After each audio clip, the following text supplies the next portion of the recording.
Madan bus stand থেকে ওই যে 500 টাকা দেওয়া হয়েছিল ভাই, পান নাই আপনি? আজকে? হ্যাঁ হ্যাঁ, ওই 500 টাকার পরে দেখেন তো আজকে আর কোনো 2000 টাকা ঢুকছে নাকি ভাই। এই মাত্র ছোট ভাই একটা কাস্টমারের টাকা দিবার যে ভুল করছে, বুঝছেন? ও আচ্ছা আচ্ছা। আচ্ছা চেক করে দেখেন দাদা, আমি 2 মিনিট পরে ফোন দিচ্ছি ভাই। হ্যাঁ আচ্ছা আচ্ছা ঠিক আছে, আচ্ছা আমি চেক করে দেখতেছি। আচ্ছা দাদা, আচ্ছা আচ্ছা, দেখেন দেখেন ভাই। আর 2000 টাকা কইছে আমার ব্যালেন্স আইছে, অত স্যার কোনো ব্যালেন্সের টাকা আইছে না।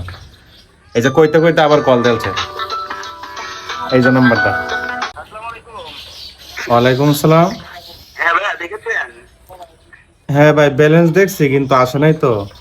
ওদের আমার এই জায়গায় টাকা ছিল তো কাটছে, ব্যাগের সঙ্গে কাছে নাই বড় ভাই। আপনি চেক করে দেখছেন যে পূর্বে ছিল কত, বাড়তি কত দেখায়?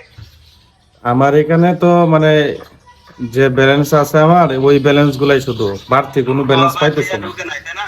না, আচ্ছা দাদা, আমি তাহলে অফিসে কথা বলে দেখি। আপনি কিসে চেক করে দেখছেন? বিকাশে দেখছেন না নগদে দেখছিলেন? আমি বিকাশে দেখছি আর কি।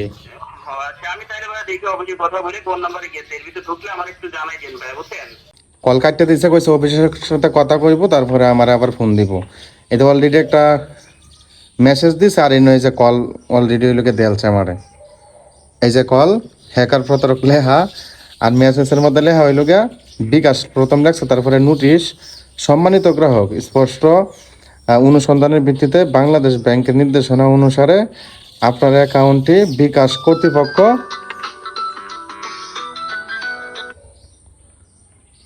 কর্তৃপক্ষ বন্ধ করেছে। এই ব্যাপারে কোনো মন্তব্য থাকলে আগামী 2 কার্য দিবসের মধ্যে আপনার সঙ্গে যোগাযোগ করা হবে। আমার ভয় দেয় ওই মেসেজটা দেয়, এখন দ্বিতীয় আপনারা দেয়, আমি কলটা ধরি আর আপনারা একটু দেখেন।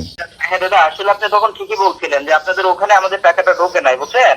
আচ্ছা আমি হচ্ছে মাত্র অফিসে কথা বলে জানতে পারলাম ভাইজান, আমাদের যে টাকাটা গরমিল হয়েছে, বুঝছেন? আচ্ছা ওই আচ্ছা। টাকাটা গেছে আর কি। আপনার নাম্বার হচ্ছে লাস্টে 90, আমার টাকাটাও গেছে লাস্টে 90 নাম্বারে। হ্যাঁ, ও কিন্তু আচ্ছা আচ্ছা আপনার নাম্বার হচ্ছে এয়ারটেল নাম্বার, আমার টাকা গেছে গ্রামীণে ভাই, বুঝছেন? ঝামেলা আর কি এখানে হয়ে গেছে। এখন ওই ভদ্রলোক টাকা পাই বলতেছে ভাই আমি তো টাকা পাইছি, আমি দিয়ে দিচ্ছি, এই কথা বলে আচ্ছা উনি আর কি মোবাইল বন্ধ করে ফেলছে দাদা, বুঝছেন?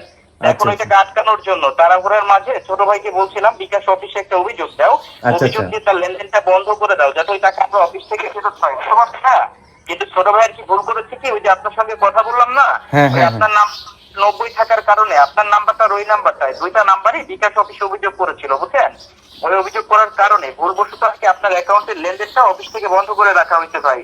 এই বিষয়ে কি অফিস থেকে নোটিশ বা মেসেজ দিয়ে আপনাকে জানাইছিল অফিস থেকে? খেয়াল করে কি দেখছিলেন ভাইজান? হ্যাঁ, একটু আগে একটা মেসেজ আসছে, আমি আশ্চর্য হইলাম, আমার অ্যাকাউন্টটা বন্ধ করে দিছে দেখেন। আমাদের এখানে নোটিশ করলো আমাদের ভুল অভিযোগের জন্য আর কি আপনার অ্যাকাউন্ট বন্ধ করছে। এখন আপনার ওখানে তো আর আমার টাকা ঢোকে নাই, তাই না? না কিন্তু না না। আপনার ওখানে আমার টাকাটা যায় নাই, সেই ক্ষেত্রে বড় ভাই আপনার অ্যাকাউন্টটা বন্ধ করে আপনার ক্ষতি করে তার আমার লাভ নাই। আমার টাকার সন্ধান আমি পাইছি, বুঝছেন? আচ্ছা।